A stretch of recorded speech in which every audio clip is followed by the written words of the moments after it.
We are?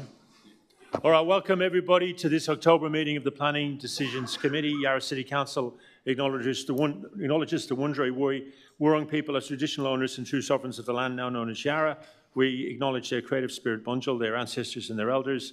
We acknowledge the strength and resilience of the Wurundjeri Wurrung who have never ceded sovereignty and retain their strong connections to family, clan and country despite the impacts of European invasion. We also acknowledge the significant contributions made by other Aboriginal and Torres Strait Islander people to life in Yarra. We pay our respects to elders from all nations here today and to the elders past, present and future. We have all the councillors in attendance. Welcome back, Councillor Crossland from maternity leave. It's great to have you back. All the relevant officers are here. I'm going to ask all the councillors a question, and if it's the answers in the just answer I do, unless you've got a conflict of interest.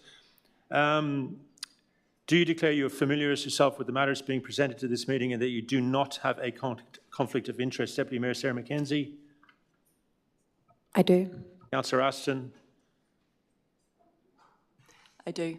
This is in alphabetical order, just so you're all on top of it. Councillor Crossland? I do. Councillor Davies? I do. Councillor Gomez? I do. Councillor Harrison? I do. Councillor Ho? I do. Councillor Wade? I do. And I do. The minutes of the meeting of the 23rd of September last month. Can I have a mover? I'll move. Anyone want a second? Councillor Harrison, all those in favour? That's carried unanimously. Business reports. I think there was I think there was an error in the last meetings about the outcomes of the vote, which I sent some an email guidance from the governance manager on that. Is that news to you, or do you have any? Can we take that on notice? Yeah. Thank you. Yeah, thanks. Okay, we've got two items of business tonight: Stewart Street and Dover Street. So the way it works, for those of you who haven't been to this before, it's not like a normal council meeting. It's sort of quasi-judicial decision-making at a local level, and the losing side can obviously go off to VCAT if they want to. So what we're going to do is we're going to hear from the officers speaking to their report, which you've all read, or if there's anything they want to add, if there's any questions from councillors. First, then we hear from the applicant and or their representatives. Then we hear from the relevant objectors. With Stewart Street, I believe there's quite a few objections. You're not doing yourselves any favours if all 17 of you just come up here and say the same thing because you want to convince us to vote with you. So I'm just going to encourage you to keep it short. And if somebody says something that you've said, not to repeat, for obvious reasons. However, if you don't want to do that, you're well within your rights to come up here and talk for your full 5 minutes, all 17 of you. But I'm just giving you the red hot tip. But that's up to you at the end of the day. You've got the right to exercise your democratic rights. At the end of this, of listening to everybody, we're going to vote on it. So we either support the officer recommendation, we either totally reject the officer recommendation, or we support the officer recommendation with extra conditions. They're the only three things that we can do. So when you speak, please tell us what you want us to do, as well as just your view of the application. That's really the most important thing. We'll be voting straight after, and then the officers will tell you what will happen after that, depending on the vote. Okay, so first up, we've got officers, Principal Statutory Planner, Erin McGuinness. Is there any questions to the officers at this stage, to the officer at this stage?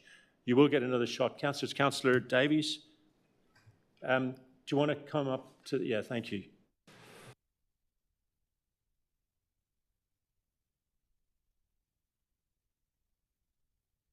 Councillor Davies, win your hands. Hi there. I have a question about the report in terms of the context and in terms of the residential apartments that are involved in the report. It seems to not include a number of apartment and streets. So 18 Tanner Street, 28, 30 and 50 Tanner Street don't seem to be included, which are approximately 77 residential apartments. Can you speak to that? Thank you for the question, Councillor Davies, and through you, Mayor. The officer's report has considered the amenity impacts, including noise, to the immediately neighbouring buildings and finds these impacts to be acceptable. 18 Tanner Street is not an immediate neighbour. It is at least 40 metres from the site, and any buildings beyond those considered in the report would also have an acceptable amenity outcome having regard to the surrounding Thank context. you. Another question? So is there, when you're reviewing a site, is there any set radius that you're working with? Is there any policy that we have that directs that decision to only work within a 40-metre radius? Thank you again for the question. No, there's no set radius within a planning scheme in terms of properties to be considered. It's just the surrounding properties. Yep. So I guess just in terms of coming back to the decision making, it's predominantly residential in that area. There's about 216 residential apartments within about a 60-metre radius. So it's only another 20 metres. So do you think it was a failure to not include those residential apartments? Hang on, I'm not. That is out of. That is totally out of order. You cannot use the word. Just answer the question. Yeah, thank you. Sorry, just quickly. Apologise if that was misinterpreted. No, it's not a failure, for a lack of a better word. The application considered the amenity impacts to the immediately adjoining properties to be acceptable. Anything beyond that would experience a better outcome. So, for example, the noise impacts were considered based on the nearest sensitive receivers, so the nearest dwellings. If our acoustic consultants found there to be an acceptable outcome, subject to a couple of changes, including closing the louver roof, and that those nearest apartments would expect compliance with the applicable noise limits. So any apartments beyond that would also get that outcome, if not better. Okay, are you going to continue with this line of questioning, or have you got a different line of questioning? I'd just like to ask in reference to the Just hold on. We've got sure. 17 people waiting patiently to speak. I would suggest what we do is we listen to what they have to say, listen to the applicant, and then we take all the questions from everybody. Otherwise, you're sort of hijacking the meeting, and it's just not fair on people who are waiting for a long time to speak. So take your next question, but if you can just not go on all night with the questions, please. So one last question, and it comes back to the radius. Would you suggest that apartments that are within line of sight should be, and given that the roof is, the noise is emitting from the top, from the roof, would you suggest that that noise doesn't affect anybody outside of that 40-metre radius? Is that taken into consideration? Thank you for the question, and through you, Mayor. It's difficult to speculate on that, how fast a sound can be heard. But that being said, and as discussed in detail within the officer's report, the noise limits are expected to achieve compliance, subject to the changes discussed within the officer's recommendation and the acoustic consultant's advice. So, and that's the noise limit set by the Environmental Protection Authority. So anyone located further away from that, as I mentioned before, would expect to receive compliance as well, if not a better outcome than those that are located more closely to the site. Okay, Ms. Hosman, General Manager, wants to speak on this. Through you, Mayor, just to clarify, we engage independent acoustic consultants to assist us with the sound, with noise. As our officer, Erin, has outlined, we have assessed those dwellings closest, most proximate to the site who would have the worst impact. The advice has come back clear, subject to conditions, that noise off-site can be managed. Thank you. Okay, let's move on. So thank you, officers. We will have more questions, no doubt, for you later on. Right, let's get into the meeting proper. So the first stop will be the applicant, Andrew Savas from Savas Hospitality. Please come to the front. You're welcome. You'll go first. You've got 5 minutes once you press that button. And after we've heard from the applicant, we'll hear from the objectors, and then I'll hand back to the councillors for questions or comments, and then we'll make a decision. Thank you, sir. Just take a seat, press that button, and then your 5 minutes start as soon as it goes red. Thank you very much. Just first, I want to introduce myself. Obviously, Andrew Savas from Savas Hospitality Group and the Potter Hospitality Group. Just a bit of background on myself. I've had 6 previous liquor licence venues as well in Melbourne.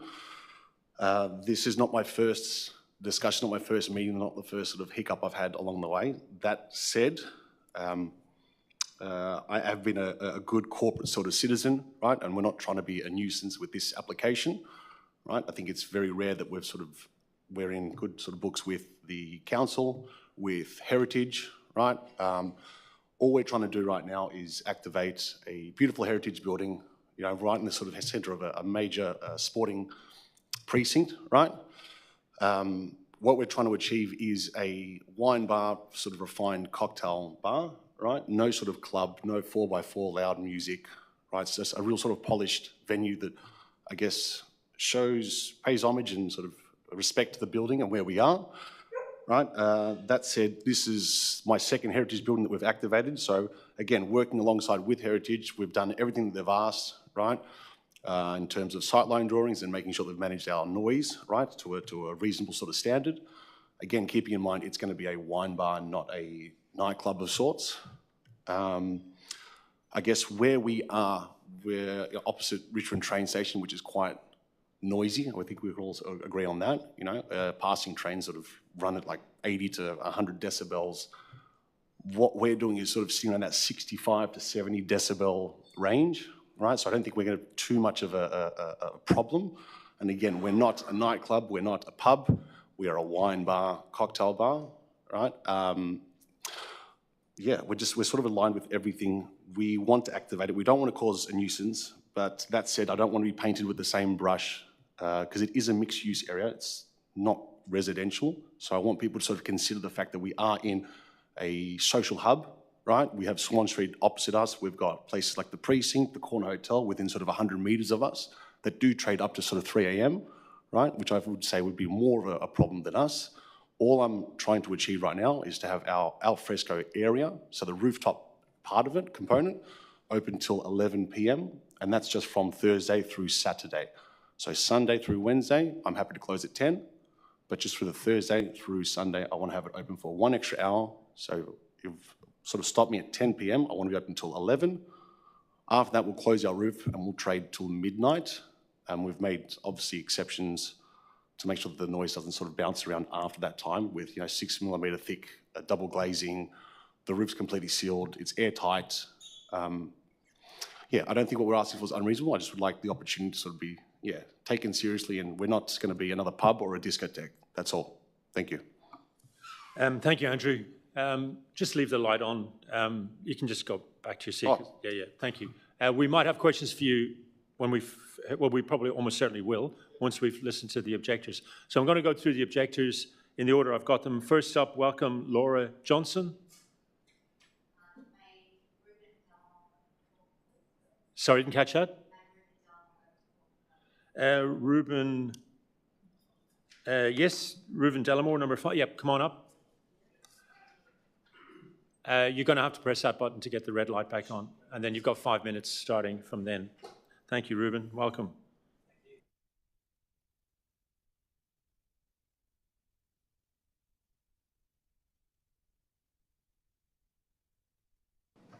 All right, thank you, and thanks to the Chair. And also, I do want to recognise the challenge that the planning officers have in reviewing these things. What I would like to just discuss, now I did do a presentation, but unfortunately, obviously we don't have a visual means to present that. What I'd like to talk about is some of the key reasons that used by the Council to support the planning proposal seem to be flawed. And the reason being that the subject site is not a suitable location for the use of the venue, linked to an issue with the ionising radiation, and I'll come back to that in a second. The development will result in an unreasonable amenity impacts to directly adjoining residents, and unfortunately for the developers, I think part of the challenge here is that the owners of the building have previously breached current permits, so hence you've got 77 objectors to this problem. So I think those are all elements that I'd like to briefly discuss. The first thing has come up in regards to, I guess, a general perspective that if you're purchasing a property, knowing that it's in a mixed zone, obviously that has multiple uses, there's a tendency to use other cues to indicate what's likely to go on and whether you want to invest in the area. Some of those include presence of structures on buildings, and it's assumed, and certainly an assumption that we made, that the cell towers on the AKM building on Stewart Street are one of those that indicated a certain type of use for that rooftop, not being able to be sort of accessed for general public, more often than not, on the basis of the radiation that they emit and the restrictions around the proximity to operating cell towers. So that's covered by standards, and none of those standards were actually referred to in the planning documentation or the submission. Now, we could be completely barking mad and wrong.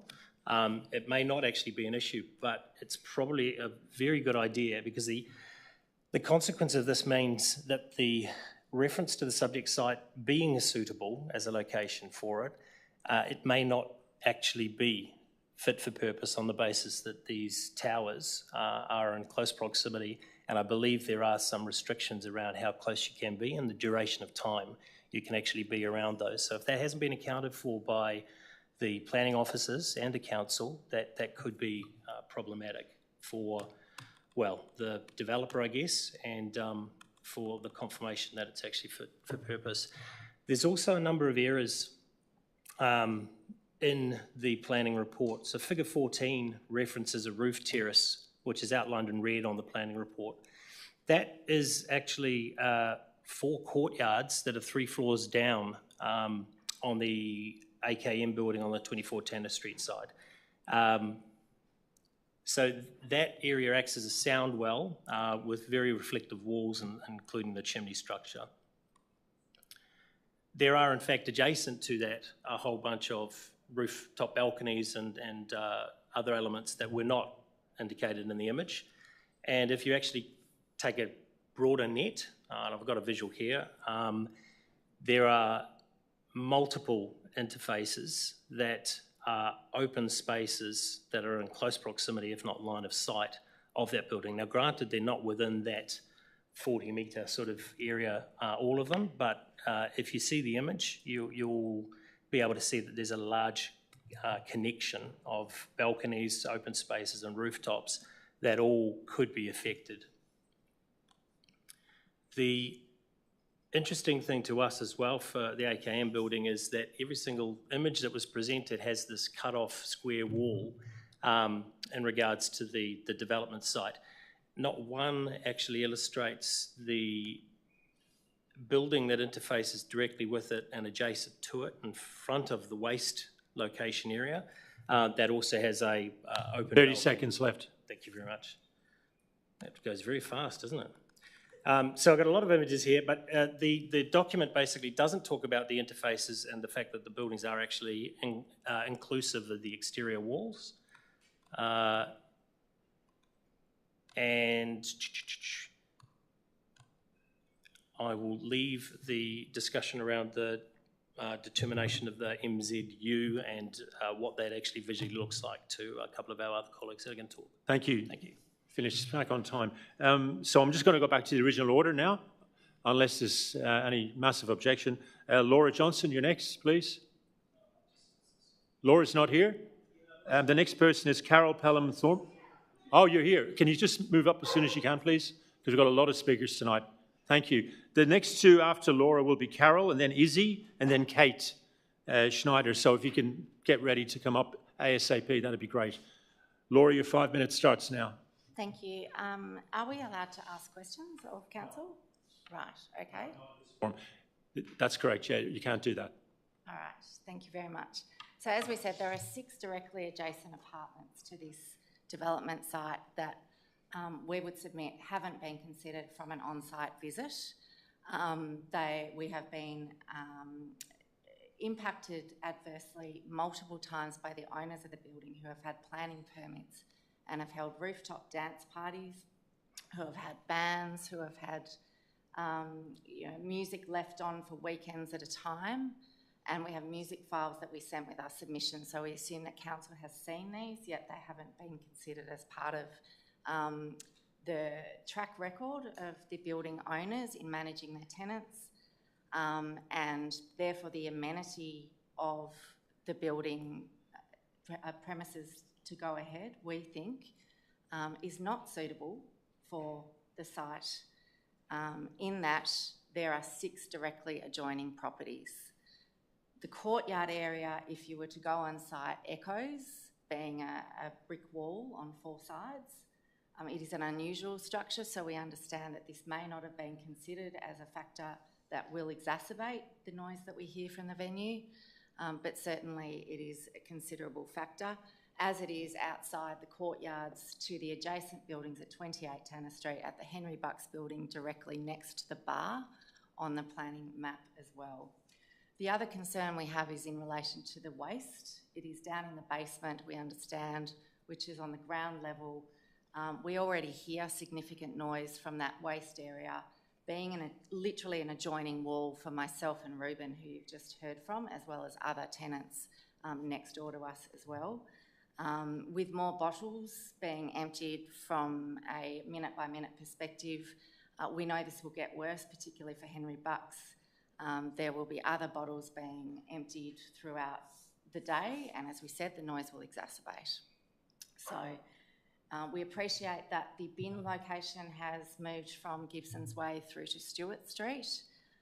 It will not stop the bottles being emptied into bins on the venue itself during the day for up to 12 hours a day. So in our submission, it is not an acceptable amenity use of the proposed site. The final thing is really the mixed use zone being mainly residential. There are no industrial sites within the precinct that this venue actually sits on. We have residential properties, 217, as you heard from Councillor Davies, plus there are commercial properties in the vicinity, so no industrial sites at all. It is predominantly residential. So yes, it may be a mixed-use zone that is used by psychologists, offices, not bars. So the Corner Hotel being a good 300 metres away and completely enclosed in terms of the venue, noise and soundproofed. We don't have the same sort of audio, I guess, safeguards in place for this. And in fact, there's a lot in the audio report that was prepared that relies on the subjectivity of the venue operators, of which there are 5. So if we're putting the welfare and wellbeing of 5 staff to create 5 jobs from a strategic purpose ahead of the residents in 270-odd residences surrounding the building, I fail to see how that is a strategic priority for the council over and above residents of the area. I'll leave it there, and thank you for the consideration, and if there are anything we can provide, we'd be happy to do so. Thank you very much. Thank you, Laura. Carol Pelham-Thorman? Oh, okay. What's your name, sir? Mitchell Shaw. Okay, Mitchell Shaw, yeah, far away. I'll just pass these up.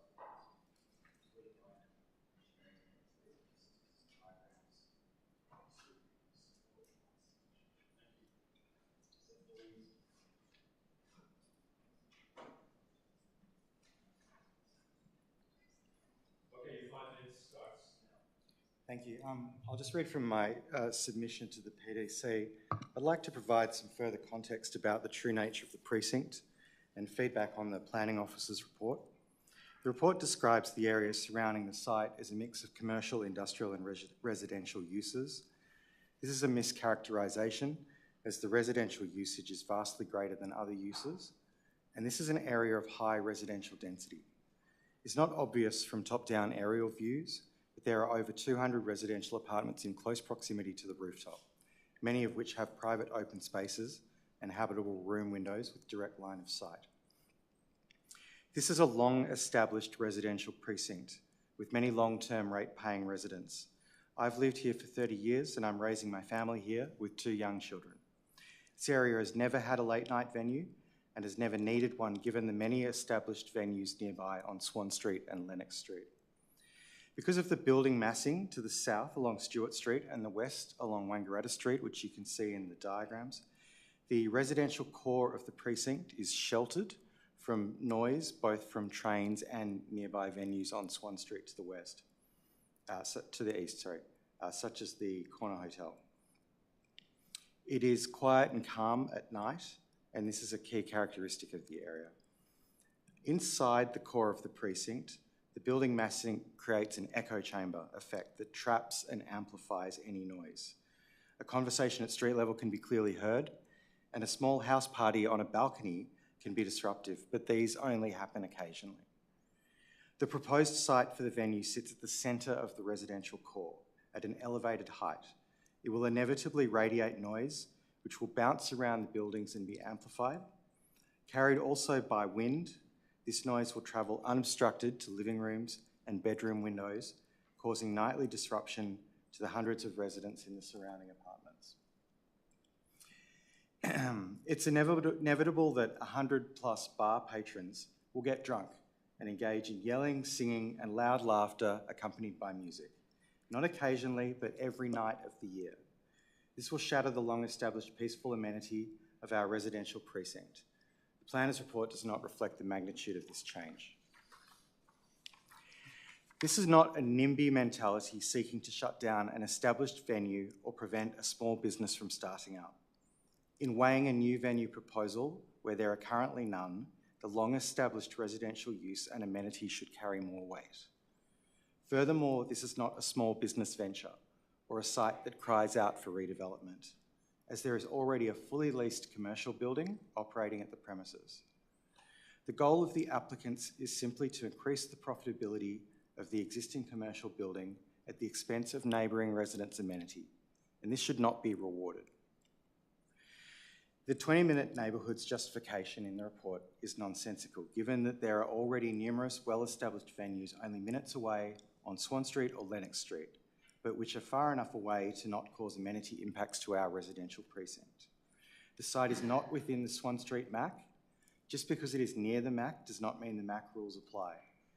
The uniquely preserved ex-industrial character of this precinct is well known and has been flagged for dedicated strategic planning since Amendment to C269, although we're still waiting for this to occur. This proposal will negatively affect the daily lives of hundreds of Richmond ratepayers. Even if it is considered compliant, that should not outweigh the significant impacts on amenity and neighbourhood character. I have been up against developers at VCAT many times over the last 15 years, alongside other residents who care deeply about this precinct. Where council has rejected planning applications and been on our side at VCAT as a result, we've achieved a strong success rate in preventing inappropriate developments.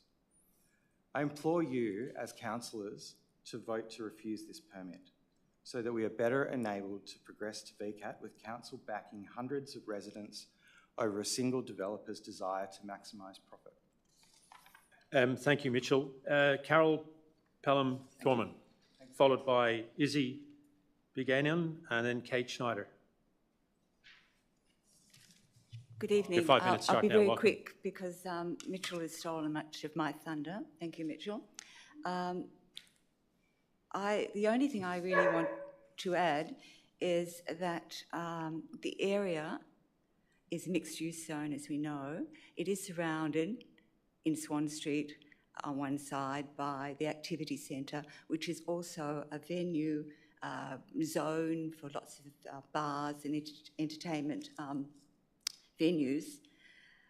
Also contributing to the acoustic mix in that area, is the regular use of the MCG and the tennis centre for regular concerts they have there, thank you, which contribute to the volume of noise that can be heard regularly in the area. So it's not just the bars and things that are happening. As an area, as been pointed out numerous times, where this bar will be located is predominantly residential, and I believe that area takes a heavy load as it is, and more than enough regular going compromises for its amenity, acoustic amenity, and we don't need a bar in an area which is predominantly for residents. Thank you. Thank you, Carol. Izzy, please. Followed by Kate Schneider, and then we've got Andrea Maria de Santos Delamore. Welcome. You've got 5 minutes starting from now. Good evening all. My name is Izzy and I am privileged to live within the heritage listed building at 24 Tanner Street. Thank you for the opportunity to speak tonight. I am here representing my mother and I in our objection to this planning application. This application is completely inappropriate. A rooftop bar open every night of the week would completely change the character of our heritage building. The AKM building was never designed to house a rooftop bar, patrons, music and microphones. I know this because on the 17th of October, music and voice sound checks from the rooftop could be heard and felt within our apartment. On the 18th of October, I was woken to electronic dance music and a DJ blaring instructions to undefeated lifting club attendees at an event on the subject site. For 4 hours straight, we could not escape the music and the amplified instructions. It was deafening, disturbing, and downright destructive to the very fabric and structure that the AKM building's heritage listing is designed to protect. When we moved into our new home, we understood that the connected building at 41 to 43 Stewart Street housed offices that operated during standard business hours. As residents of 24 Tanner Street, we live in our homes full time. We are not opposed to thoughtful development or hospitality. However, but any proposal must respect the limitations of the building, our rights as existing residents and the intent of the heritage precinct. A late night rooftop bar does not do that. It conflicts with the planning objectives for our area and disregards the well-being of those who live and work here. Last month's events proved their residential building is completely penetrable to noise and vibration nuisance created at the connected building at 41 Stewart Street. We cannot escape the noise and vibration generated on the rooftop by closing windows. It will be inside our homes with us. I urge the council to please refuse this permit. Thank you. Thank you, Izzy. Kate Schneider? Okay, not here. Andrea Maria de Santos Delamore? I don't have anything to add. Okay, no problem. Robert Clark? Welcome. After Robert, we'll hear from Tracy Rankin and then Daniel Fisher. The light's already on, so you can just get stuck in as soon as you get up there. Thank you. I'll be brief. Thanks, Robert. I'm a resident of 28 Tanner Street, and I'm speaking on behalf of me and my landlord.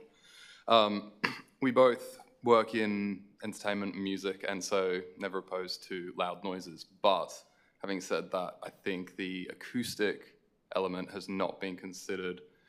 I think we can see how thick these dividers are to divide up this room and stop sound from traveling between rooms. I mean, we just heard that 6 mil glass, that is not going to stop bass. And I know that because I work as a sound engineer. That is nothing, and you need double thick. You cannot stop bass through one pane of glass. That's just science. The acoustic report is a load of crap in my book. So we need to have that looked at and tested. The area has been stated, it echoes. If I live in an apartment that looks out into Tennyson Street next to the ACAM building, if I have my windows open, sometimes I can hear people having phone conversations like they're standing in my apartment purely because of the reflections through my window. And that's just how the place is, but we don't need to add more to this area of that sort of thing when we already have a problem with it already. That's pretty much all I have to add. I think I just echo everybody else who is opposed points as well. Thank you, Robert. Tracy Rankin, followed by Daniel Fisher and then Carol Bravo. Hi, thank you. Welcome. Thank you. Thanks for the opportunity to speak, and most of my neighbours here have actually mentioned many of my points, so I just want to make this really really simple, and I'll stick to my personal experience. So I live in the old AKM building, which is home to 33 apartments, as you know. We already experience unacceptable noise from this venue.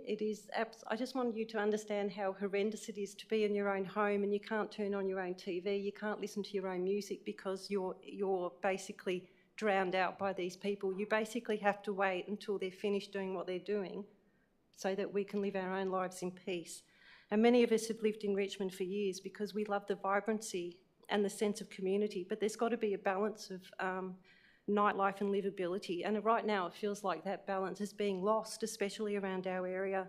It feels like we're being treated as collateral damage, people whose homes, peace and well-being are being sacrificed for business profits, and it seems like visitors are more important than what residents are at the moment.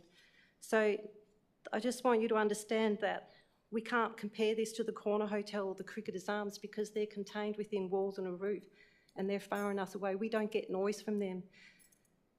So the decision is really going to have real human consequences. It's not just about planning rules, it's actually about our right to live peacefully in our own homes. And so I urge you please to vote against this permit and show that Yarra Council still values the voices of its residents as much as it values business interests. Thank you. Tracy, that was Tracy was just there. Daniel Fisher, not here. Carol Bravo. Simone Tickle, I should say. Welcome, Simone. And after you, we've got Annika Hall and then Diane Collins. Hi, everybody.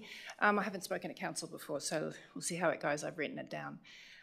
Some things. I think mine is a personal case as well.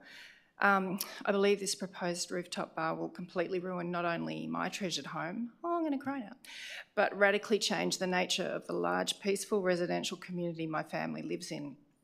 A community not made up of wild party people, but of young families, serious professionals, older retirees, people who value a safe, calm home environment. The 70 extensive objections you received are a testament to the commitment my neighbours have to the area and their deep concern at this proposal.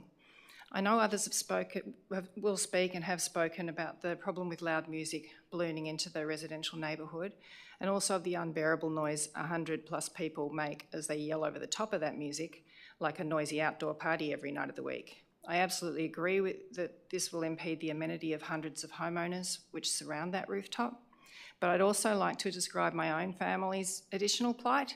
Our building is the Henry Bucks building. There are 5 residential warehouse properties in it, and my Henry Bucks neighbours will all face a similar version of the fate I'll describe. As I wrote in my objection, the warehouse we live in is 3 metres across a very narrow lane from the AKM building. All our bedroom windows are 3 metres away from the stairwell where hundreds of sometimes drunk people, avoiding the small, slow elevator, which is the only other way down, will yell and scream their way up and down until midnight every night. Imagine trying to sleep at all with all that going on, and definitely rule out opening any windows to get some air. Then 3 metres below our bedroom windows, they'll spill out into the alley and into the street, yelling, fighting, crying, pissing on the walls as they do while waiting for their Ubers and finding their missing shoes. We'll have to lie awake until after midnight listening to drunken phone conversations, but then even if they're not drunk, they'll still be discussing where to kick on and how to get there with no understanding that people are actually in bed metres away from them. I can't see how any amount of this behaviour will be bearable for us. Our nights will become a nightmare. This is a drastic change to make to an area which has a vibrant daytime residential and business presence and a peaceful, friendly nighttime atmosphere. I hope you understand at the moment we have 0 nighttime businesses in our neighbourhood. This is the joy of living there. The decision you're being asked to make tonight will dramatically change the nature of our local community forever. My question is, why would you sacrifice the happy homes of hundreds of people, your voting constituents, your treasured Richmond residents, sacrifice their right to a peaceful life for the sake of a single business that wants to make their money in such an antisocial way? They have 0 sense of accountability or care for us. That's your job, so please represent us. I ask you to leave the nightlife on our vibrant Swan Street strip where it belongs and keep our peaceful community intact by rejecting this proposal. Thanks, Simone. Like a professional, you'd never know it was the first one. Annika Hall, followed by Diane Collins. Okay, Diane Collins, are you here? Yeah. Welcome. Followed by Trevor Fuller, Cole Pittman, and the final person, Jordan Berry. I don't want to go over the points that were raised before, but I support that. But I have no idea how the accountability of the traffic that's coming from there in the report can either be supported. There will be Ubers, there will be taxis, People are not going to walk through the train station that late at night and catch a taxi. And how is the manager going to encourage everyone to go through the train station to Swan Street to catch a taxi? And now we order taxis and Ubers on our smartphones. So they will be ordered, they will come up that street. You've got hundreds of patrons who are coming out wanting taxis and Ubers at that time of night. How on earth do you think we are going to cope with that noise? And I can tell you, we put up with the MCG, it's part of our culture. We are not supposed to be put up with that sort of culture in our street. And you cannot tell me there is any research in that report that thinks that sort of solution to traffic can be supported. There was no research. In fact, it felt to me like someone had sat down and go, oh, how can we deal with the traffic? Oh, we'll tell them we're going to go to Swan Street, and that the staff will encourage that. I don't think that's going to work. Thank you, Diane. Trevor Fuller, welcome. Followed by Cole and then Jordan.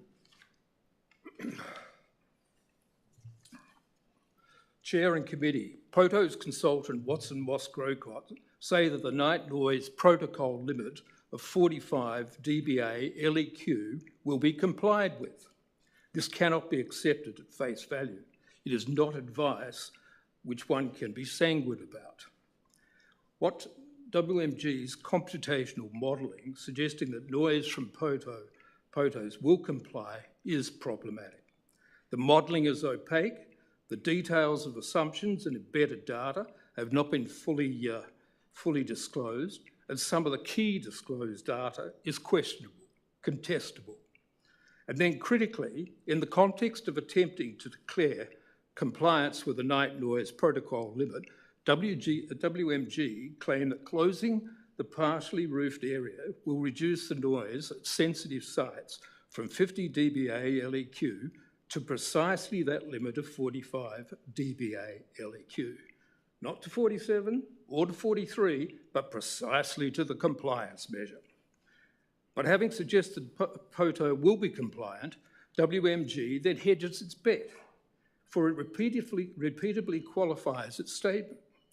WMG is not confident of Poto achieving compliance, for it says, quote, 1, the louvered roof section, when closed, would be expected to reduce noise levels. Quote 2, a louvered roof section is expected to provide some noise reduction to nearby receptors in the closed position. Quote 3, the louvered roof is expected to provide the modest level of noise reduction required to comply with suitable design objectives at off-site locations. In none of these three statements does WMG say that compliance will be achieved. Instead, we have WMG's woolly words, weasel words, not commensurate with robust quantitative determinations of engineering science. Now I ask you to consider the implausibility of my sleep disturbance by Poto's wine bar operations being ameliorated and my loss of amenity being redressed and compensated. Who, at say 11 p.m, is going to be present to measure the noise-disturbing sound pressure levels at my bedroom window against the 45 dBA LEQ criterion? And that bedroom window is less than 5 metres from Poto's wine bar. After 19 years of being an immediate neighbour of 41 to 43 Stewart Street and having made multiple complaints of sleep-disturbing noise nuisance, neither the building owners nor any tenants have been brought to accountability in that 19 years. If the rooftop Poto wine bar is established, it will surely add to occasions of sleep-disturbing noise nuisance, and they too will get away with it. Where is the equity in that for residential neighbours? How does that sit with the EPA Act's obligation of general environmental duty? Chair and committee, I request that you refuse the planning PLN 240847. No Poto. Thank you. Thank you, sir. Cole Pittman. And then the final speaker, Jordan Berry. Welcome, Cole. The light's on, so you can just start as soon as she's down. Yeah, no dramas. I thought I'd just show you guys. That's actually quite valuable.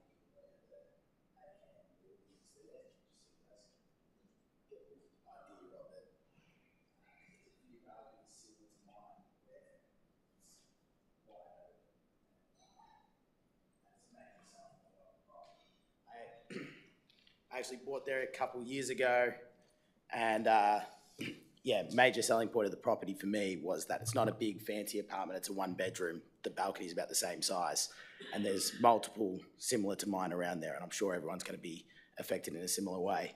Now, most of the stuff I've written down here has already been touched on, so I'm going to just skip through a bit. But yeah, I work from home a bit, and after hours, I run my own online business. And because I've got that big space out there, I like to go out and sit on my laptop, take work calls, do all that sort of thing. And yeah, with noise going on until 11 p.m, that's going to be near impossible. And so I have to change how I live and operate my daily life. Beyond that, just to touch on what someone was saying before with the walk through to Swan Street through the train station, that actually gets closed around 9, 10 o'clock, depending on the night. So that actually won't be possible for them to send people down to Swan Street unless they go all the way back down the way they came originally. And then, yeah, I've also had like a fair few break-ins to my letterbox and into my car in the secure car garage. Obviously, being late night, people waiting around for taxis, intoxicated, that's just going to worsen the problem that is already currently an issue there. But yeah, this isn't about opposing business. As you guys saw in that photo, that new office building went up. That's close, like, affects my visibility and potentially lowers the value of my property, but I'm not too worried about that because I see that as reasonable growth. It doesn't affect how people live after hours when they're home trying to relax. But yeah, I believe that having a rooftop bar going every day isn't reasonable growth for a residential area like that. There is, as mentioned, Swan Street, Bridge Road, Lennox Street, Hoddle Street, everything going on around, but within that small sector, there's no loud outside music that affects quite such a large amount of people as we can see here. But yeah, I just respectfully urge the council to reject this proposal to preserve the peace, privacy and integrity of our neighbourhood. And yeah, I thank you guys all for your time and consideration. Thanks very much, Cole. Final speaker, Jordan Berry. Welcome, Jordan.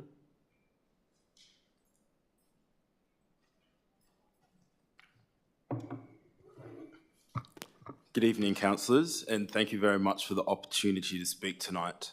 My name is Jordan Berry, and I live immediately adjacent to the site of the proposed rooftop bar at Stewart Street. My home has very tall internal ceilings, approximately 4 metres in height. This architectural feature magnifies external sound inside my living space. Noise that may be considered moderate elsewhere can become significantly amplified within my home. I work in the investment fund sector and am currently studying for the Chartered Financial Analyst qualification. This requires extensive evening study, sustained concentration, and adequate rest to maintain my professional cognitive performance.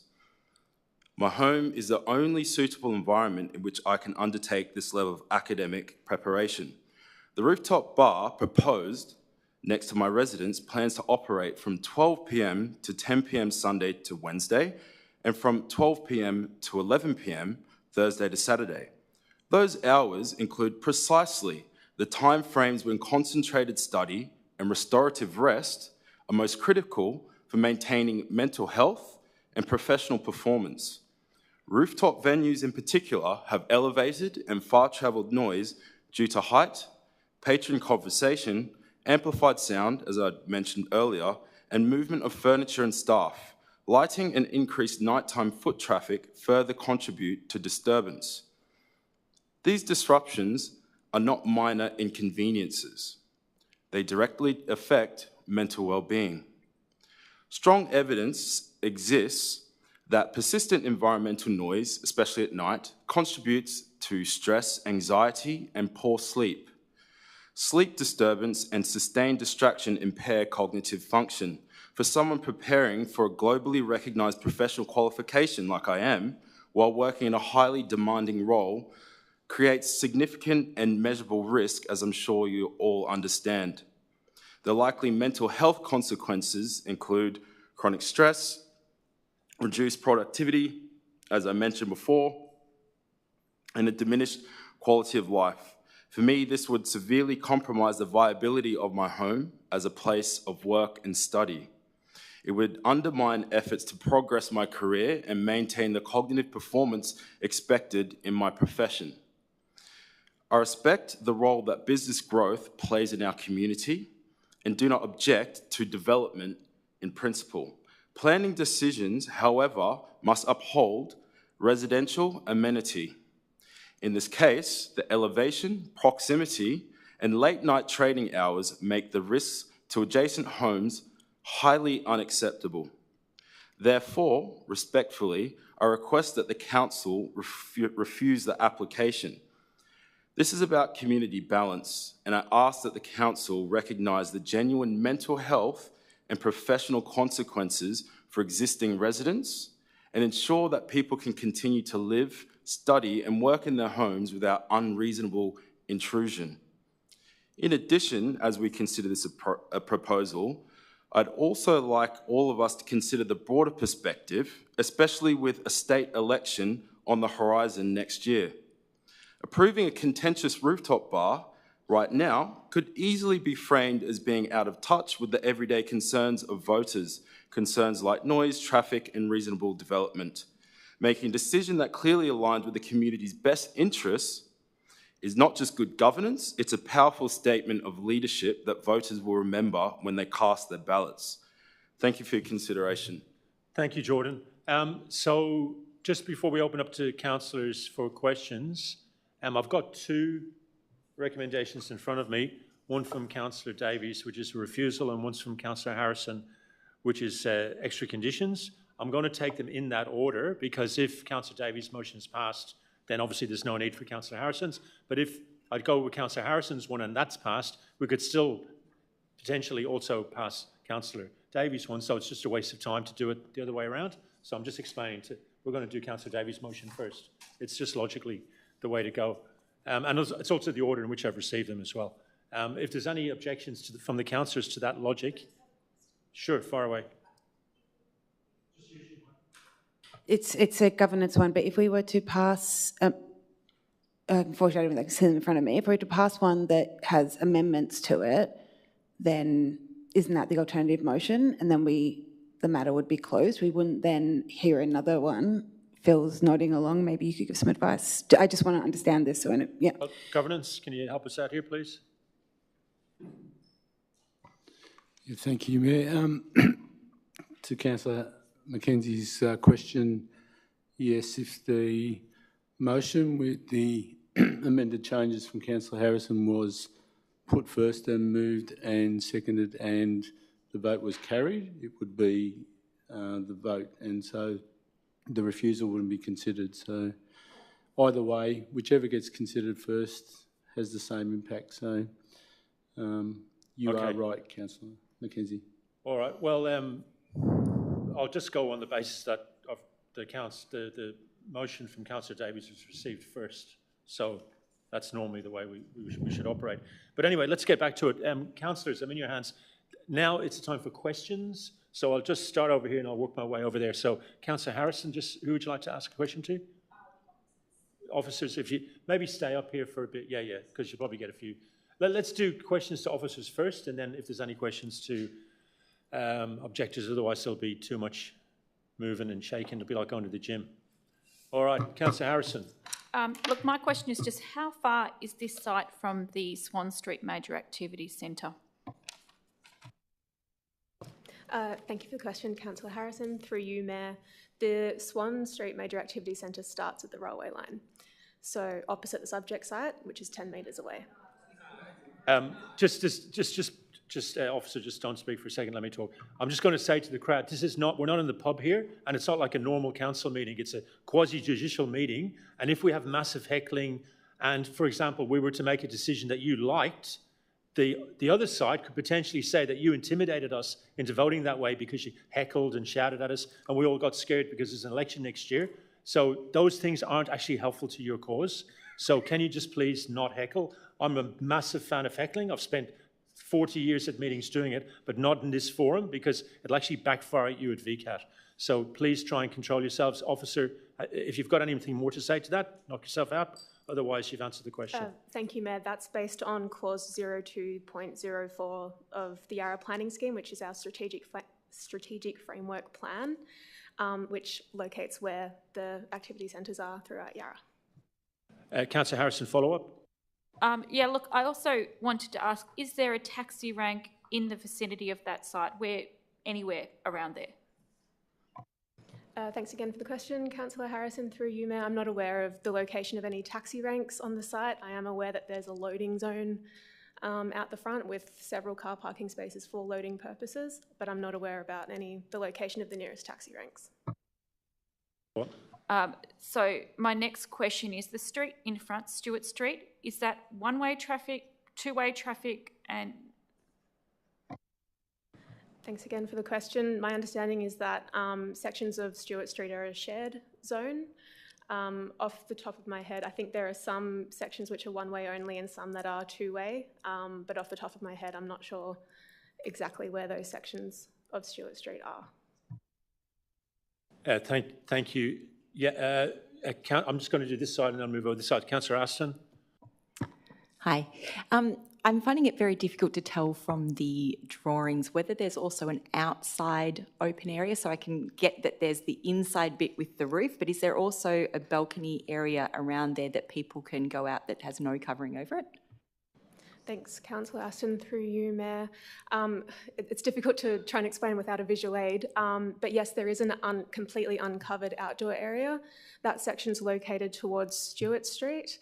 The enclosed area is towards the northern end of the proposed roof terrace, closest to the residential areas, and then there's an operable roofed section as well, which is sort of in the middle of the site between that fully enclosed area and the completely outdoor open area.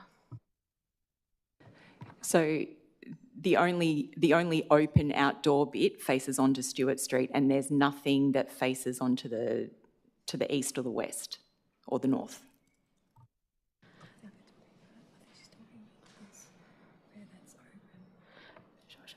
Sorry. Thanks, Councillor Aston. Through you, Mayor. So the way that the rooftop bar has been designed is that along the western side of the terrace is where the sort of back of house services are going to be located, including fully enclosed structures such as the bathrooms, the kitchen, storage rooms, and the like. And then the dining and main sort of patron areas are to the west of that.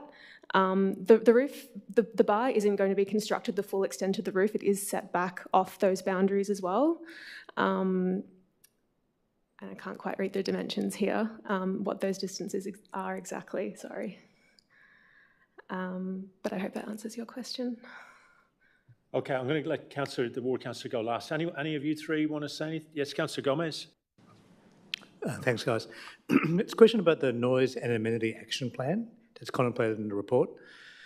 So it's a general question. What compliance measures can the residents rely upon if that, if the noise and amenity action plan is not followed or breached? Thanks for the question, Councillor Gomez. Through you, Mayor. It's not just in the noise and amenity action plan that there are compliance measures. There are various conditions in the planning permit that restrict the operating hours, patron numbers, the times that waste can be collected and the times that bottles can be emptied into the bins could go on. We have a planning enforcement unit that is able to act on any concerns about potential breaches of a planning permit, and they would have jurisdiction to carry out whatever action is necessary to ensure that a venue does comply. Councillor Davies, any questions? Just a question in regard to enforcement of breaches in noise in Richmond. How many fines have we issued in the last 6 to 12 months? I'm going to rule that out of order. It's not pertinent. Tonight we have to concentrate on the application in front of us. And while that's a very, very interesting question, it's outside the scope of the decision that we're making. I thought it was in reference, I take the point was just in reference to being able to administer the correct enforcement to. Yeah, but the thing is, even the enforcement issue is not on the agenda tonight. The construction management plan, enforcement, there are other aspects of this that will be looked at after the planning decision is made one way or another. I know that sounds bureaucratic, but that's just the way it is. The construction management plan, I'm sure, was of great interest to local residents, but we can't discuss that tonight, as we can't discuss the general state of council's, the question that Councillor Davies raised. It's specifically around the planning application. We have to judge it on its merits tonight. I'll hand back to Councillor Davies with another question. Thank you. In terms of the City of Yarra's licensed premises policy 2015, is there a reason why that document wasn't referenced in the report? Thanks for the question, Councillor Davies. Through you, Mayor. On the 1st of July this year, the state government introduced a planning scheme amendment that removed the planning permit requirement for the sale and consumption of liquor for licensed premises. So any local planning policy relating to the sale and consumption of liquor and licensed premises is also now redundant. That being said, a venue such as this is still required to obtain a liquor licence through Liquor Control Victoria. Councillor Davies, I'm looking for a way forward. Well, we've got two way forwards. Do you want to go to that, or have you got a question first? Okay, so just before you speak, Councillor Davies, so we've got, can we get it on the screen, please? The notice of refusal from Councillor Davies. So before you speak to this, we'll just see, is there a seconder for this? Yeah, yep, far away, yep. I was wondering if I could ask the applicant a couple of questions. Is that okay? I just forgot about that, so just want to give him an opportunity as well. Just want to ask the applicant questions. Could the applicant please come to the front of you? Thank you. Thanks, Andrew. Just grab a seat. Just press the button because the light's off at the moment. And I've got Councillor Davies followed by Councillor Aston got a question. You don't have to answer them, but, please do. G'day, Andrew. How you going? Good, how are you? Yeah, good. Firstly, look, I've taken a look at your website and your business, and honestly, it's the kind of restaurant that you'd find me in just about every other day of the week. If I was travelling in LA or somewhere like that, that's the kind of place I would certainly definitely be hanging out for a nice cocktail. But I'm just not quite sure it's the right location, to be honest. But I do have a question about your business. You did mention that you're looking to establish a refined space and a wine bar. Can you talk a little bit about that in terms of who you intend to attract to your business? Well, based on some of the previous venues that I've opened, so I've had another heritage building that I've turned into a rooftop bar, which is called Harvey, based in Armidale. So it's sort of we like to call it more of a female pub. So it's a wine-heavy venue, very refined sort of cocktails. Like I said, not that riff-raff sort of a crowd. It's more leftover right, very European, very Parisian sort of style rooftop space. So again, we're not trying to entertain or bring in that sort of pub crowd. Like, we're trying to do something separate, completely different from what I guess the Swan Street precinct social has. So I think that's what sort of separates us from everyone else. Another question, yep. I guess just to challenge that notion for a moment, that street, Stewart Street, is well known as a funnel for football crowds and not high-class wine bar necessarily patrons. Sure. How do you intend to differentiate, or how do you intend to prevent people walking straight out of the largest precinct straight into that wine bar with a footy state of mind? Good question. Well, the fact that we have that sort of lobby space at the entrance of 4143 Stewart Street, we'll have a host like we've had in the past in my other venues. We'll have a host with a guard that will filter through who are the appropriate people to come upstairs. The only way to get into the venue and exit the venue is via the elevator. So we'll make that decision based on, I guess, what they look like, the way they present, whether they're intoxicated or not. Right? And again, it's something we've applied to all of our venues in the past. Yeah. Right, that's it. Thank you. Councillor Aston. Hello. Hey. I'm just wondering, so the residents have raised concerns about people leaving, making lots of noise in the evening, et cetera, and how to ensure that they are directed to leave the area quickly and get up to Swan Street to catch some public transport. Alongside that host taking people, like allowing people in, would you also have measures to make sure that people don't congregate around the building when they're leaving and actually do make their way quick smart up to Swan Street? Absolutely. So again, we will have security in place downstairs to make sure that that immediate space out the front is clear, right? And obviously we don't want to we don't want to be a nuisance to the residents. We've definitely taken that into consideration, and we wanted to keep it a nice, clean, tidy venue. Again, separate ourselves from that sort of pub crowd. So yes, we'll do everything that we can, and we want to work with everyone to make sure that it is a suitable, nice sort of venue that hopefully you can all sort of partake and enjoy. Thank you, Mr. Savas. Any other questions to the applicant? No, thank you, sir. That's great. Thank you for your time. It was remiss of me to ask, is there any questions to any of the objectors? Sorry, Mayor, it was actually a question for officers. Yep, no worries. Officers, do you want to let them stay there? Is that okay? You just say where you are. Councillor Crossland's got a question for you. Thank you very much. My question is in regards to the operable roof. Excuse me. Currently, it's proposed through the conditions that it would be closed after 10 p.m, Thursday through to Saturday, with the venue closing at 10 p.m. other evenings. From your perspective, would there be notable benefit if it were to close earlier? Say it were to close at 9 p.m. and we were to condition it as such. What would be the benefit in doing so? Thanks for the question, Councillor Crossland. Through you, Mayor. Conditioning that the roof is closed earlier at, say, for example, 9 p.m. would just mean that those environmental noise limits set by the EPA would be achieved from an earlier time. Thank you. Any other questions to the officers? Okay, I will go back to suggested way forward. We've got one from Councillor Davies. Obviously, he's moving it. Is there a seconder for that motion?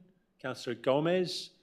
Councillor Davies, please, you've got 3 minutes starting now. Thank you. Sure, thank you. It's quite simple.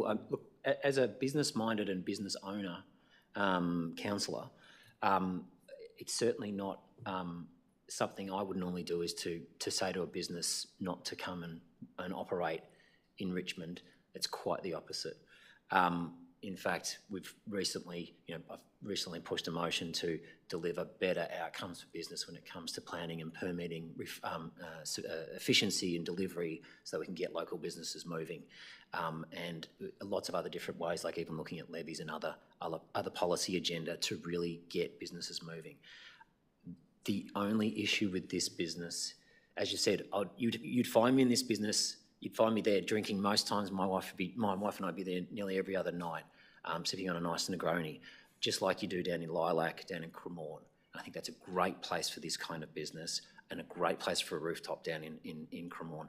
But I really just don't think this is the right place, embedded in an established residential precinct, residential area with over 200 dwellings. And I'd absolutely, if you came to me tonight with something in Cremorne, I would advocate it for it, and I would help get it across the line. But for that very reason, I'm going to back my community, because they've been here for the long stretch, and we need to respect the residents in Lennox and in Richmond. And I would just like to see a better balance. And one of the core reasons for that is when we are looking at the mixed use zone, we can't really look at it through a technocrat's eyes. We have to look at it with a view of context. We've got a residential area that has been long established, and when we're looking at mixed use, the core function of it is to maintain a healthy residential lifestyle in amongst other commercial businesses, of which are already in that business now. It's already activated, and it actually has more employees in it now than it will with this new proposal. So when I look at the first clause there, what I've got up is, the proposed food, drink, premises, and so on. We're there to address the interpretation of the mixed use, because the context of the planning ruling is, or the Yarra planning policy is, that is for residential context, where a requirement for development for 30 seconds. That responds to the existing and preferred neighbourhood character of the area is encouraged and maintained. And that's the key to this today. There's obviously other areas with it being a rooftop. It's located in a large-scale residential neighbourhood. I'm not convinced, and yet I can't put in this for governance reasons, that the audio report, the acoustic report, is actually reasonable and hasn't done the due diligence and taken on board all the neighbours. The third point is that it lacks strategic support, in my view, because Councillor the planning... Davies, your time is up. Do you want to just one last Can we sentence? just finish up? Yep, sure. We need to support diversity in businesses. We've got 23 other licensed venues on the activity strip. Okay. We don't need another one. So, thank you. Councillor Gomez, you've got 2 minutes starting now. Nothing to add, Mayor. I think 3 minutes, sorry. Nothing to add. Okay, councillors, you did get 3. I thought you only got 2. Yeah, it's at the row of replies to. Councillors, anyone like to speak on this matter? Councillor Harrison. I have to say I'm agonising with this one because I can hear the very real impacts this will have if it's not done properly, and that's, I guess, going to be a really important consideration. I can see in the report that not all of the residents in the vicinity have been taken into consideration, and that there are very many apartments in that area. Although it might be on the edge of the activity centre, it is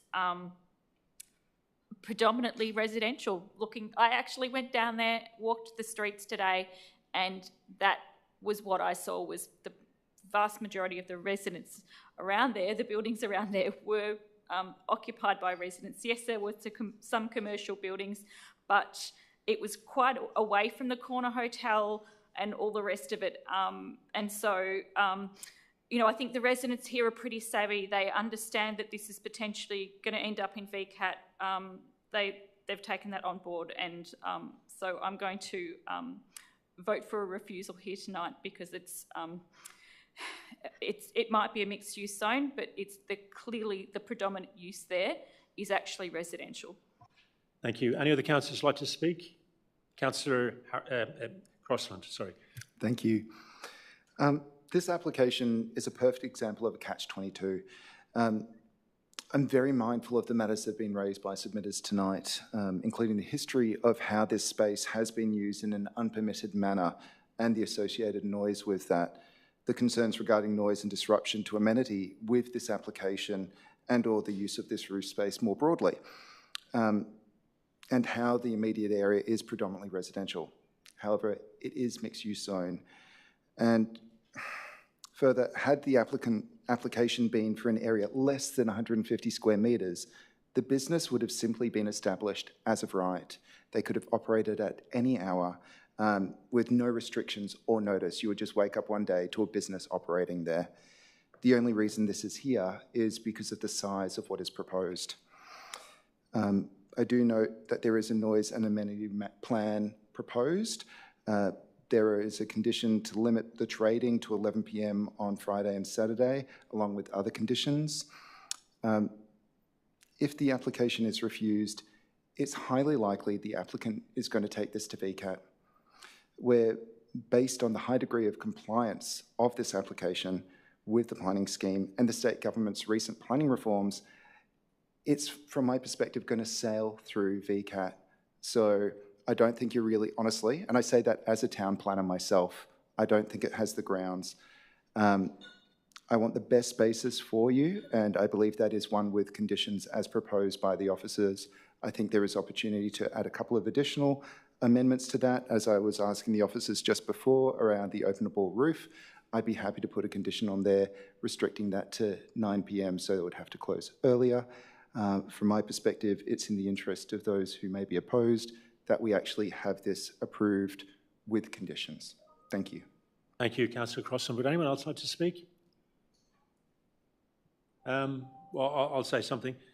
Paragraph 7, sentence 2 of the report confirms that this application is to the north. That is to say, it is outside of the Swan Street Activity Centre. Now, interface between activity centres and the nightlife that keeps the local economy alive, and that's actually the reason that many of us decide to live in Yarra, and residents who are living in Yarra, is ever more important and ever more needs to be defended, that interface, and protected. because as we know, we've got 44,000 new homes that the state government have told us we've got to approve.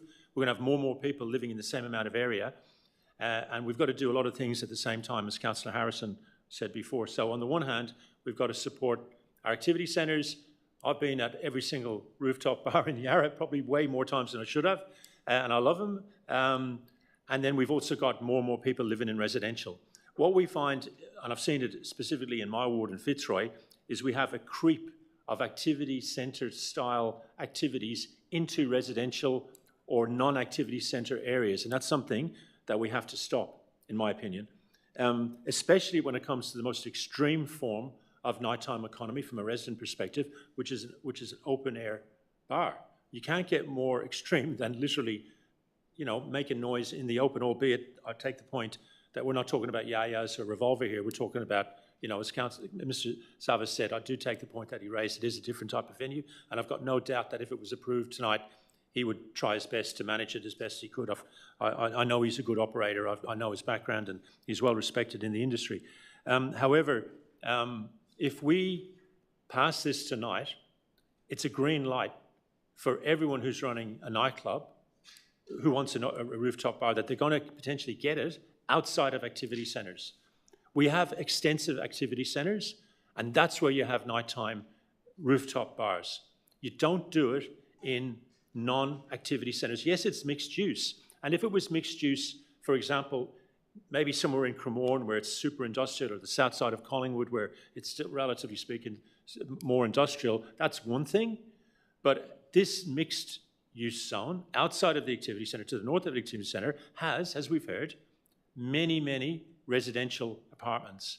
And the submissions from the person who works in noise management, works in the industry himself, about the protection that's currently on offer here is just not going to be good enough. So on that basis, I'm going to be voting for this refusal. Would anyone else like to speak? Councillor, Deputy Mayor Mackenzie. Thank you, and thank you for coming out here tonight, especially those who it was the first time that you made a submission. We are all very used to talking at microphones, and I thank you for that. I found the submissions really compelling this evening. I think that I try to sort of place it in my own space around where I am in Clifton Hill, where, you know, this is different than staying open till 10 on Smith Street. If you're all in here coming to shout that down, I would be laughing you out the door, but it is different, and I appreciate that. And so thank you for coming to us with this today. Look, these things may go through VCAT and it may be pushed through, but you've clearly come together as a community. You've thought about this in a lot of detail.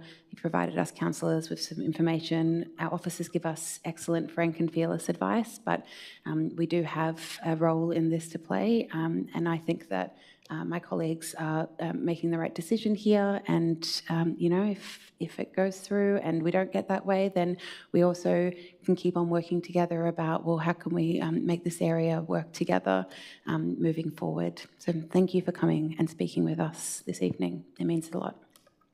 Thank you, Deputy Mayor. Councillor Wade. Just very briefly, I agree with almost everything that's been said from both this side of the floor and this side of the floor. And again, I wanted to repeat the thanks for people for taking time out of their nights to come here tonight. I think we're now at the point where my sense is this is going to go to VCAT either way. I think we've got a quite savvy community here. It sounds like some people have been to VCAT before. And my guess is the operator will take it to VCAT if it's refused. So I think how councillors behave here is in that setting. So in that setting, I'm the same as Councillor Crossland in that I don't think it's going to be refused outright at the end of the day at VCAT. So what I would like to do is manage the risk. And for me, managing the risk is us putting up an alternative motion here, which takes on what officers have already done and what the proposed operator has already agreed to, which is limiting it to 11 p.m. on the weekends, which I think is quite possible not what would happen through VCAT. And so I think that that's a good limit to put on it, and then also to get that roof closing earlier. So I don't think my version of this is going to succeed. I think this refusal will probably go through, but just so you know, I think would have been a good outcome, is just trying to manage that risk. So that's why I'm voting the way I am, but I absolutely appreciate what everybody has said tonight, and it's just trying to limit the damage, and that's what we're trying to do. Thank you, Councillor Wade. Anyone else like to speak?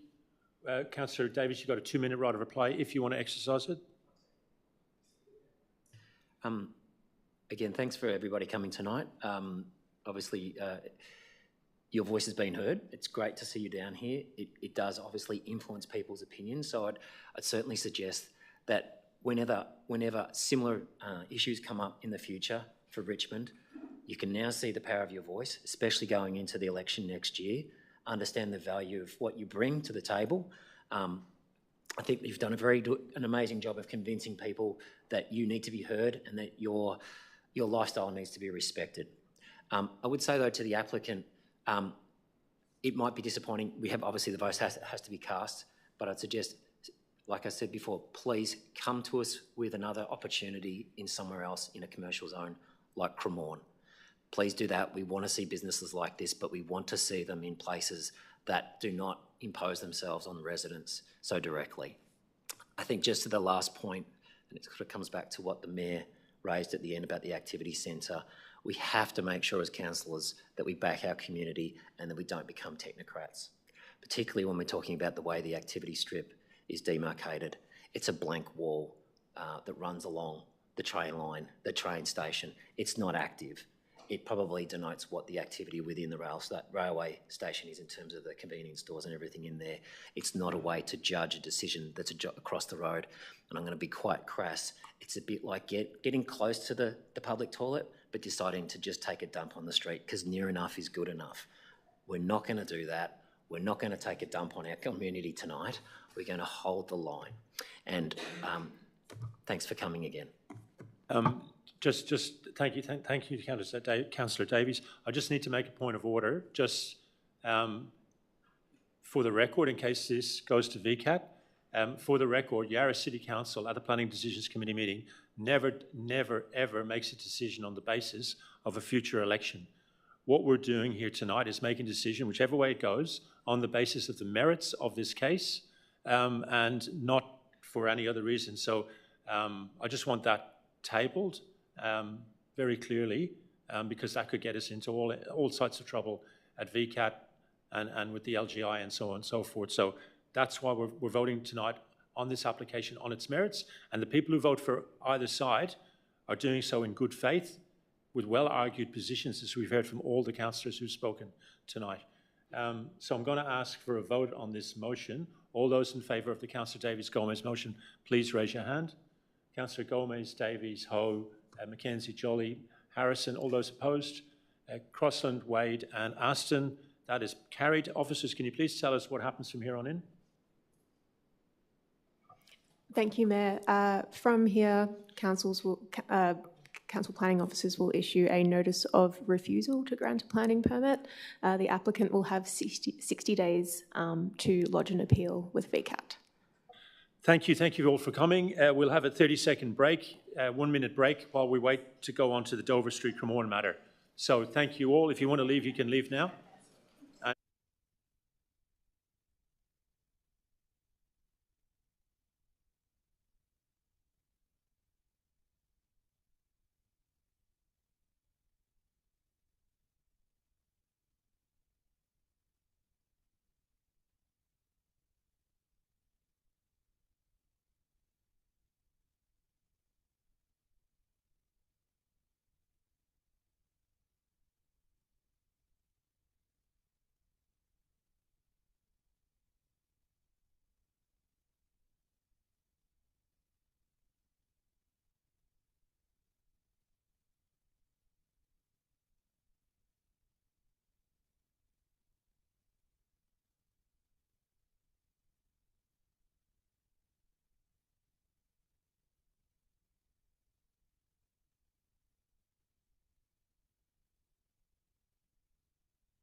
A quorum. We can start. Councillor Gomez, you can take a seat. We've got all the officers here.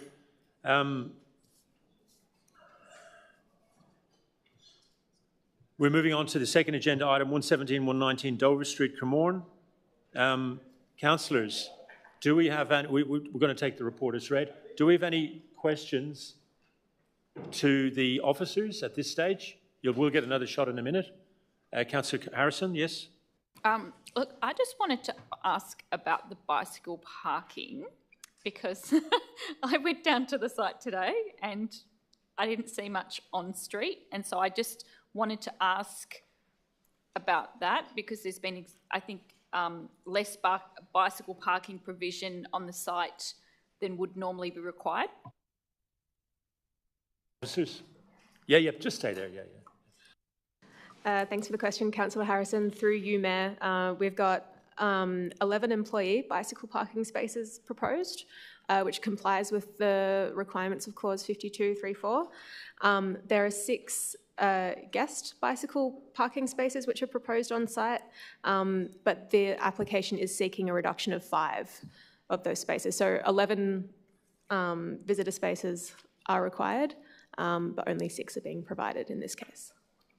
Thank you. Okay, so what we'll do, we'll move straight to the speakers. So you saw the previous agenda items. So I've got Simon James and Mark, Simon Martin from Ratio Consultants, James McKenzie from Traverse Transport, Mark Hoskin from Hoskin Development Group. Well, we've got 2 of those 3 at least. You've got 5 minutes each. So just introduce yourself and fire away, please. Good evening, councillors. Simon Martin, Director of Planning at Ratio Consultants, in support of the application. I'm joined by Mark Hosking, the applicant, who will follow shortly with a brief submission outlining development particulars. We've also got James McKenzie, Traffic Engineer, in attendance should there be any technical questions that arise as well. Firstly, I'd like to take this opportunity to thank the Planning Department for their extensive work, well-articulated report and recommendation of support. To this end, I can confirm that our client has had the chance to review conditions and is comfortable with all recommended conditions as written, subject to the removal of condition 1A, for reasons advocated in my email of yesterday. Further to this correspondence, I welcome the opportunity to briefly highlight key aspects of the application as follows. The application was lodged with Council in December 2024. Our client was worked collaboratively with the planning officers over the course of the last 11 months to achieve this recommendation of support. Following feedback by council referral departments and objector parties to this application, our client took the proactive approach of formally amending plans. This resulted in all council referral departments being supportive of the application, either in full, in principle or conditionally, and the withdrawal of 5 objections. This is significant and reflective of the level of engagement undertaken by Mark, our client. Importantly, objector numbers were reduced from 16 to 11 in this application. Further, the proposed development, we say, presents a built form outcome befitting to Cremorne. Further, the maximum development height as proposed aligns with recent approvals along Dover Street and the surrounding area. The proposal is further of high quality architecturally and seeks to achieve ESD best practice. The application will further activate the public realm and improve the visual composition of Dover Street, and will introduce a land use that activates Cremorne outside normal business hours of Monday to Friday. Further, the application seeks to promote sustainable design principles and transport modal shift aligned with Council's transport strategy of 2022 to 2032. While some concerns have been raised by objector parties in the form of this application, we would say that these are not relevant amenity concerns in context of the recommended permit conditions have been included, and these include a hotel management plan, construction management plan and others. We'd also highlight the fact that this site is located within the core of the commercial 2 zone with no residential land surrounding. Whilst there's been a level of policy flux over the last month within Cremorne through the introduction of DDO 51 on an interim basis, this application demonstrates a high level of compliance with the relevant design objectives, the zone and council policy. It's on this basis that we respectfully request that councillors uphold the officer's recommendation and support the removal of condition 1A. Thank you, councillors, for the time, and I'll pass to Mark for a brief submission. Thank you, Simon. Mark, did you want to add something? Yes, please. Thank you, councillors. I'd like to take a few moments to outline why this hotel is not only appropriate for its Cremorne West location, but is a positive addition to the local community. I've been living personally and working in Cremorne West for several years, so I'm speaking as a local resident and the applicant to this. Cremorne is a major employment hub with around 15,000 daily workers today, projected to rise to over 30,000 by 2027. Currently, business visitors to Cremorne stay in the CBD or South Yarra and commute in and out of Cremorne each day, adding to Cremorne's peak hour congestion on Balmain and Cremorne Street. This hotel directly addresses this issue by providing local accommodation for business travellers who can then walk to their meetings, reducing traffic, improving amenity, and bringing life to the precinct outside business hours. The site is perfectly located. It sits in the heart of Cremorne West, surrounded by high-density office buildings. The hotel has been designed specifically for corporate travellers. In consultation with global operators like IHG, the rooms are compact, efficient, and tailored to short business days. There are no large family rooms. While the brand's not yet appointed, the design concept aligns with hotels such as the Ovolo and IHG's Hotel Indigo. The hotel will operate with no on-site car parking. This will be clearly communicated to guests at booking, with those requiring car parking directed to other hotels. Industry data supports this approach. IHG data shows that up to 95% of guests in corporate business hotels arrive by Uber, taxi, or public transport. The ACCC confirms this via their 2024 Airport Monitoring Report, where for Melbourne, 91.7% of trips use these modes, with only 8% by car or rental car. The hotel will have a maximum of 5 staff on site at peak times, all travelling by public transport or active transport, with 11 secure bike parks and end-of-trip facilities provided. Comparable examples include hotels like the Ovolo Hotel in South Yarra, which operates successfully with no on-site parking, and the under-construction 377 Punt Road Cremorne Hotel, which also has no on-site parking. Community engagement has been genuinely critical to this process. Of the 16 objectors, I've reached out to all of them. I've directly spoken with 11, and I've had in-person meetings with 6 of them. 5, as Simon mentioned, have withdrawn their application, and others have expressed either support or an understanding of the proposal after the engagement. Their feedback has also, as Simon mentioned, led to genuine actionable change on my part, where the application's been amended to accommodate feedback from the community. In summary, this hotel delivers much needed business accommodation, reduces local traffic, supports Cremorne's economic growth, and contributes to a vibrant and safe precinct. Thank you for your time. Thank you, Mr. Hoskin, and also to Mr. Martin. We'll now hear from Fiona Murdoch, who's speaking on behalf of Andrew Bennett. When you get up to the front, Fiona, welcome. Just press that button so the red light goes on, and you've got 5 minutes to address the council. Great. Good evening, Chair. My name is Fiona Murdoch and I'm the owner of 121 Dover Street, the property adjacent to the subject site on the southern side of the shared laneway. My property has an area of 217 square metres with building coverage of approximately 120 square metres, including an 11-metre setback. The tenant requires 24/7 vehicle and pedestrian access. I object to the granting of a permit for the subject site based on excessive scale and associated impacts on amenity and the ongoing impacts of operating a 105-room hotel on a very small site. Firstly, excessive scale and associated impacts on amenity. To ensure the ongoing enhancement of the Cremorne precinct, the interpretation of DDO 51 by Council is critical. I highlight the clearly stated intent of DDO 51, much of which the proposed development does not authentically and legitimately align with. DDO 51's stated intent is to support mid-rise built form with taller built form on Cremorne Street and the northern portion of Stevenson Street, transitioning to a lower built form on narrow streets and interfaces with adjoining low-rise residential areas. This statement unequivocally supports lower built form in areas such as the southern end of Dover Street and precludes developments such as the one proposed on the subject site. DDO 5.1 goes on to state that it wants to ensure human scale development, open spaces, comfortable wind conditions and street setbacks at ground level. The proposed development, a 30-metre plus structure, built edge to edge on a 12 by 24 metre site with no open space and no tangible setbacks in comparison to adjacent structures, does not align with the stated intent. Further, according to DDO 5.1, it wants to ensure development responds to interfaces with residential precincts to minimise amenity impacts such as visual bulk, overlooking and overshadowing through appropriate scaling and transition of built form, with a row of 4 Victorian-era workers' cottages opposite and to the rear.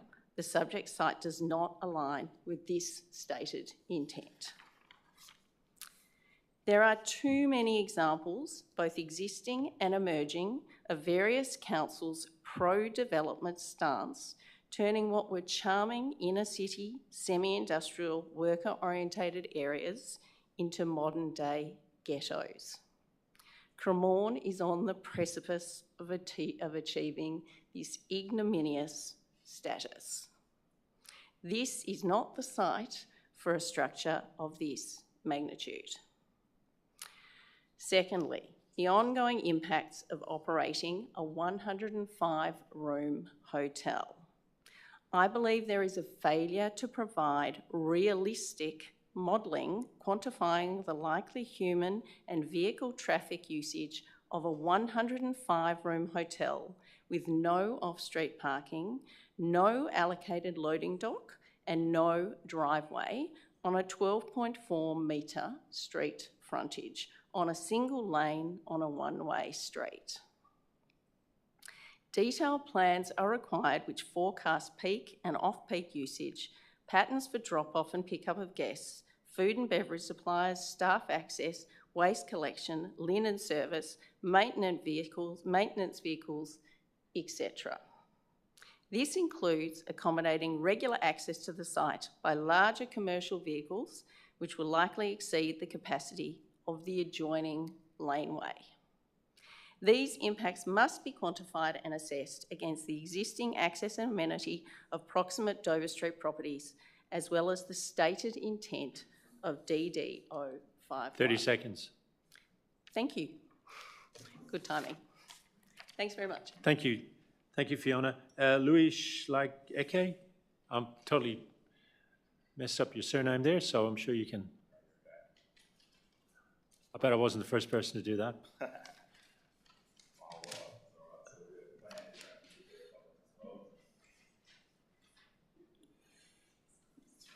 Thank you.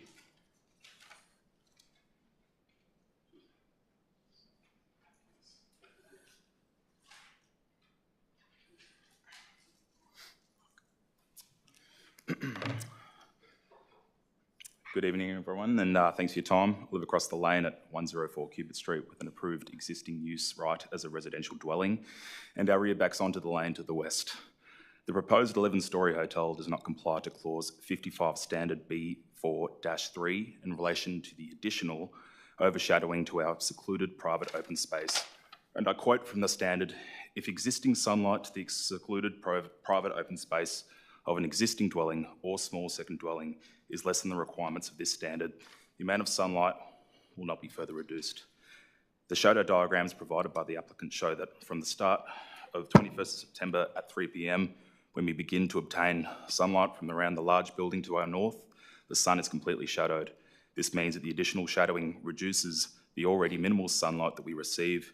It would mean that we have much less than 2 to 3 hours from the months between for approximately 6 months around then. It is a direct and clear impact to our amenity.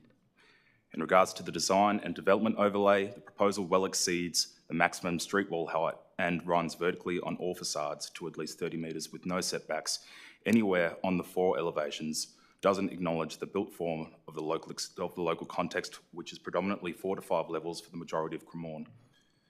It will also severely impact traffic and parking, which is already incredibly difficult to navigate at Park, where the majority of streets are one-way, narrow, and the proposal provides no on-site car parks, which does not comply to the routes proposed as used as a hotel.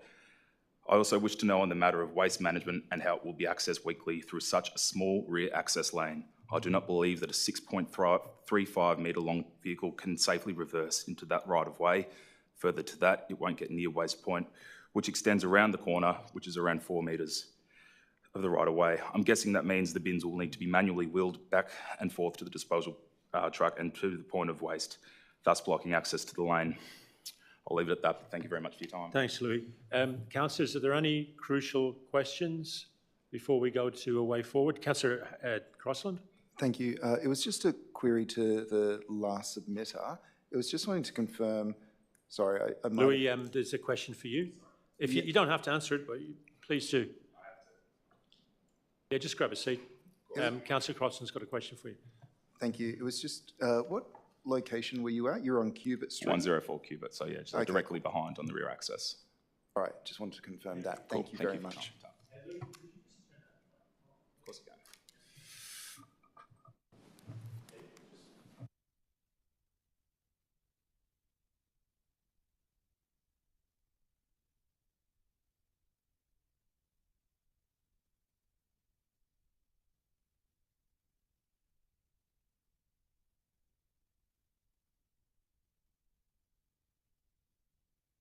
We can please get Councillor Crossland's extra condition on the screen. It's very self-explanatory. Do we have a seconder for that? Yeah, Councillor Harrison seconding it. Would you like to speak to your amendment, please? Yes, thank you. So the intent of the amendment is, well, as you can see, the amendment is the doors to the external stairwell of the northern boundary to include fire-rated glazing or the like. The intent of the amendment is based on SEPTED principles and would provide natural light to internal common areas. Thank you. Councillor Harrison, do you want to add anything? Anyone want to speak on that? I'll put that amendment to the floor. Motion, I should say. A question? To the officers, is just the glazing, is it fire, does it sit within the fire? Can we take questions or not? No, that's fine. Yeah. Is having a glazed door as opposed to a sealed door fire compliant? Do one of the officers want to try and answer that question? Or Ms. Osman? Mary? Through Ms. you, Osman will Mayor, answer I it. might answer the question. The condition requires for fire-rated glazing or the like. If it can't be complied with respect to a glazed material, the condition allows for enough flexibility for us to ensure that there's a suitable alternative. All right. Thank you. Sorry, Mayor. Yes. I was just explaining the condition. I did want to speak to it briefly, if that's possible. I do apologise. Yeah. Well, why don't you do that now? Yeah, you've got 3 minutes starting now. Thank you. Thank you very much. First of all, thank you to all submitters that have attended tonight. It's very much appreciated. And I do want to note the submissions that were made that are in opposition to this, concerns around parking and access to that during construction and thereafter, access to light and views. Things I'm very much aware of in this precinct are a challenge. However, development is occurring in this area and I feel sites will be impacted regardless of the scale of what is occurring on this site. I think overall, this proposal is a well-articulated design. It shows consideration for the emergent built form and the objectives of the DDO. The conditions that have been recommended by officers bring the application into greater alignment with the DDO, and I think the amendment further complements the objectives of that. Overall, I believe it results in a good outcome for the site, for Cremorne as a precinct more broadly, and the objectives of council and what businesses are hoping to achieve in that precinct. Thank you. Thank you. Councillor Harrison, you didn't want to speak to it. Anyone want to speak to this? Councillor Davies? Is this where I foreshadow my next Oh, yeah, no, you're up next, 100%. Yeah, and that'll come up after this one? Correct. Even if this is voted through? Correct. Correct, okay. No? If it's voted through, you can't. Okay. Well, I didn't realise that. So they're in contradiction to each other. Right, okay, yes, I might add Thank you. amendment then. Okay, I Yep. wasn't sure that they were in contradiction to each other. So yeah, that's a good idea, Councillor Wade. Thank you for your help there. So we will ask you to move your motion as an amendment to Correct, yep. Councillor Crossland's. So if we can get that on the screen, the deletion of one level with this level to be either level 6, 7 or 8. Do you have a seconder for that amendment? I'll second it. Okay. Yeah, I'll second it. So, well, first of all, we have to see if the mover will accept the amendment. Councillor Crossland and Thank the seconder. you. I appreciate the intent, but I won't be accepting it on this occasion. Thank you. And Councillor Harrison, the same? Yep, okay. So now we're going to vote on the amendment. We're going to not vote on the amendment, to debate the amendment. So Councillor Davies, you've got 3 minutes to speak to your amendment starting now. Yeah, so I think absolutely many of the things that Councillor Crossland mentioned, I think this development is it's architecturally inspired. It's high quality. It's the kind of development we want to see in Cremorne. We want to see more of this, and I think, you know, in terms of looking at this project in comparison to, say, 418 Burnley Street, which we addressed in the last PDC meeting, this is quite different because of the business case you presented today, in terms of it does address international and national visitation coming in and business visitors. I can tell you, if this was built today, I'd be using it today with my clients from the US and around the world. In fact, I used to have a business in that street, and that's exactly what it was missing, was that opportunity. So I think you are right on point with addressing the market, and I do feel that we shouldn't be penalising you in the height, because it should be with all levels in there, with all floors. It would meet the same height, as I understand it from other officers when I've questioned them, of other buildings in that strip. And I don't think that smaller developments or developments with a smaller square meterage should be penalised for that. And I think that I would have preferred to see this fully covered in terms of all floors, so that we don't see the developer cutting costs. We see them putting all of their hard-earned money into this project, rather than having to deal with lower floor space by removing this. Okay, so that's why I've asked for all levels to be included, to make it a better economic outcome for the developer. On the point of parking, I just want to make a quick note. There is no parking on that street in any case. I've had a business there. You can't get parking for any of your employees. So I think you have presented a good business case. You have got, unlike the project that was up on Balmain Road, where we actually didn't take it forward, this one has addressed those concerns that were raised at that PDC. So I thank you for addressing that, and I thank you for talking to objectors and the local community and working through that. That's a good partnership, and I think that should be rewarded. You probably saw the previous PDC. I'd strongly advocate for you to come back to this with an amendment or an alteration to your design with a rooftop application. I would happily advocate for that. I'd love to see it. I'd love to see the growth of Cremorne and it being addressed correctly in terms of your commercial zoning and having that opportunity like a rooftop bar and dining centre. 30 That would be seconds. fantastic. So lastly, I think we should work to allow these developers to actually have a functional, profitable business, and I think that's a great opportunity. Thank you. In seconding the amendment, the Cremorne UDF says 7 stories. This application tonight, the officer recommendation is 10. The amendment brings us closer to the Cremorne UDF that many of us worked very, very hard on. And on that basis, I think we should stick to it.